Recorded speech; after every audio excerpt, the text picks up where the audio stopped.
نه خیر، ایشون نه معتاده نه مشکلی داره، خیلی هم آدم خوب و سالمی. پس برای چی میخواد طلاق بگیره؟ برای اینکه ایشون نمیخواد با من بیاد. منم که شوندی اینجا پیشنهاد بده. آقای قاضی چیکار کنم؟ ایشون بهونه کرد. من بهونه نکردم. شما گفتی یه دلیل بیار. من اجازه بده صحبت کنم. بفرمایید. من الان تکلیفم چی میشه حاج آقا؟ هیچی. بفرمایید سر زندگیتون.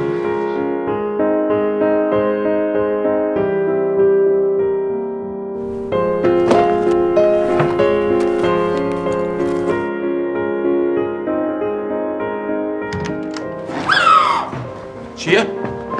بابا خواب بود با در روش قفل کنی بری؟ داشت میمرد من رسیدم. خانم بیا برو.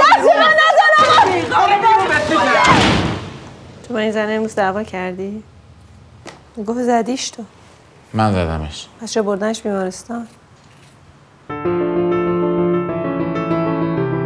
یه خانومی آوردن امشب اینجا به اسم راضیه. بچهش سفت شده.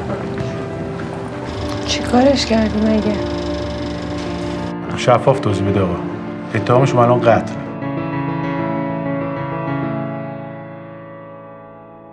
آقای عزیزی شست من.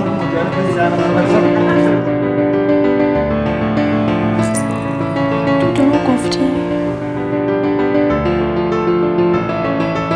مگه تو نگفتی جدی نیست؟